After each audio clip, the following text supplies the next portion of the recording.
Pagi Bapak Kapsen. Selamat pagi Bu, selamat duduk. Ya, senang bertemu dengan Bapak pada pagi hari ini dan sungguh saya bahagia.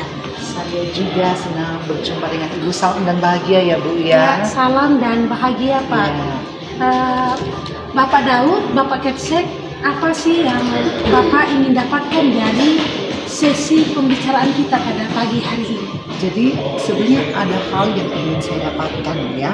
Jadi saya mau berbagi cerita dulu. Nah, di sekolah saya itu siswa-siswi saya gemar sekali belajar.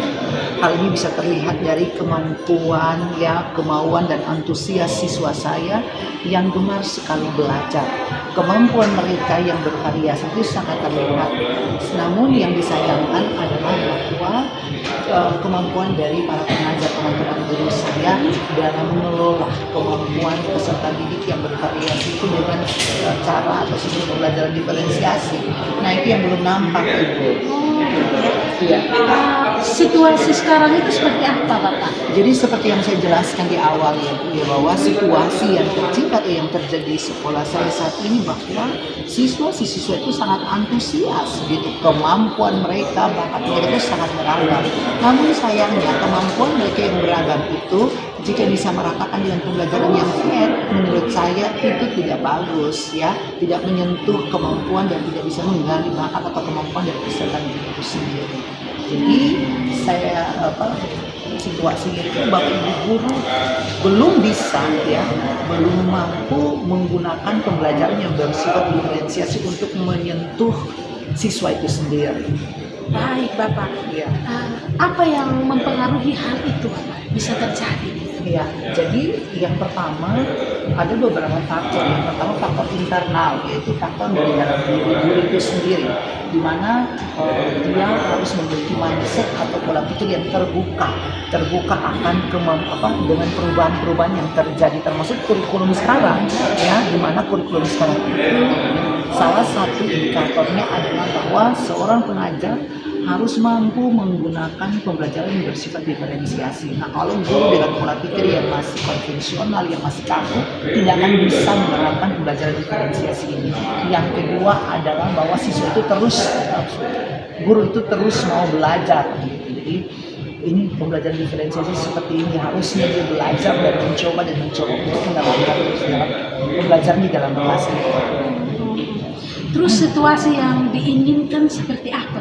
Situasi yang saya harapkan adalah guru-guru saya, teman-teman sejawat saya itu mampu mengimplementasikan pembelajaran yang bersifat diferensiasi sehingga menyentuh benar-benar gaya belajar, minat bakat daripada peserta didik itu sendiri. Artinya pembelajaran yang benar-benar berpihak kepada peserta didik itu sendiri. Ya luar biasa ya Bapak ya, untuk mencapai apa yang diinginkan tadi itu, apa yang bisa membuat mimpi atau impian Bapak itu bisa terwujud. Jadi sebenarnya ada beberapa hal menurut saya yang menjadi goal saya atau mimpi saya agar harapan saya itu bisa tercapai. Yang pertama adalah bahwa saya perlu memberikan sosialisasi lewat kegiatan IHP kepada Bapak Ibu guru. Yang kedua, perlu ada pengimbasan tentang pembelajaran diferensiasi yang tentunya nantinya saya akan mengundang beberapa orang atau pakar yang memang paham tentang implementasi dari kurikulum Merdeka terkait dengan pembelajaran diferensiasi itu sendiri. Baik Bapak Kapsek, apa yang akan dilakukan setelah sesi ini atau alternatif apa yang Bapak harus ambil? Oh, pastinya ada ya yang harus saya lakukan ya. Yang pertama bahwa selesai dari sisi ini sudah saya jelaskan tadi bahwa saya akan melakukan IHT in-house training bagi Bapak Ibu guru di sekolah saya gitu. Dengan tujuan pembelajaran diferensiasi itu bisa dijelaskan, bisa disosialisasikan sehingga mereka perlu mengimbaskan itu atau perlu mengimplementasikannya nanti. Baik Bapak, luar biasa sekali saya mendengar apa yang menjadi harapan, goal Bapak. Nah, untuk mendapatkan itu semua, kapan itu dan siapa yang bisa dihubungi Bapak? Jadi dalam rencananya yang sudah kami buat, yang sudah saya sepakati bersama dengan tim kurikulum, minggu depan sekolah kami akan melakukan host training. Dalam PHT tersebut salah satu materi yang akan dibawa itu adalah tentang pembelajaran diferensiasi. Nah, oleh karena itu dalam sosialisasi tentang pembelajaran diferensiasi ini ada beberapa stakeholder atau beberapa pihak yang akan terlibat, akan berkontribusi di dalamnya.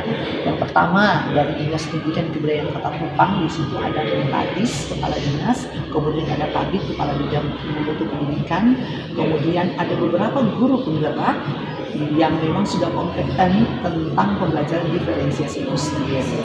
Wah, luar biasa Bapak ya, saya mendengar yang akan didatangkan yang dihubungi itu wow sekali gitu ya Pak ya. Tapi bagaimana Bapak bisa memastikan itu bisa terjadi? Saya sangat bisa memastikan karena yang pertama ini sudah melalui perancangan dan sudah ada dalam program kerja sekolah kami. Yang kedua bahwa ini sudah melalui rapat diskusi Dewan Guru. Hasil keputusannya ya, hasil dari musyawarah kami, mufakatnya itu adalah kami akan melakukan ini. Dan apa yang sudah disepakati, mufakat itu pasti harus dilaksanakan. Kemudian orang-orang berkompeten itu juga sudah kami hubungi dengan time atau waktu yang telah disepakati. Ya, sangat luar biasa, itu sudah bisa dipastikan ya Bapak Kapsek ya.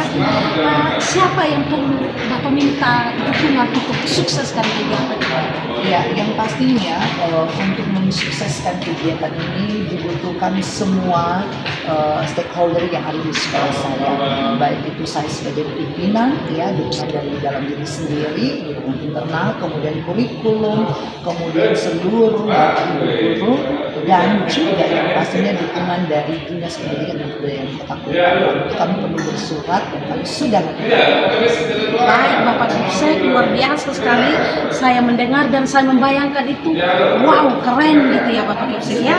Oleh karena itu apa yang menjadi insight dari sesi ini nanti yang Bapak akan lakukan? Oke, jadi harapan atau tujuan saya, insight saya adalah bahwa semua yang saya inginkan ini benar-benar terwujud ya, dan teman-teman guru saya mampu mengimplementasikan kurikulum merdeka terkait dengan pembelajaran diferensiasi itu sendiri. Karena menurut saya pembelajaran diferensiasi itu adalah pembelajaran yang benar-benar berpihak sesuai dengan kebutuhan dan kemampuan peserta didik itu sendiri. Ingat bahwa goal dari kurikulum merdeka itu sendiri adalah bukan kurikulumnya, tetapi peserta didik itu sendiri.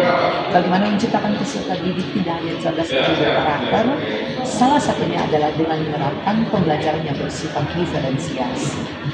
Baik Bapak Kapsek, sangat luar biasa dan saya juga terinspirasi, dan biarlah hal-hal baik yang direncanakan dan akan dilakukan bisa berjalan dengan baik dan sukses.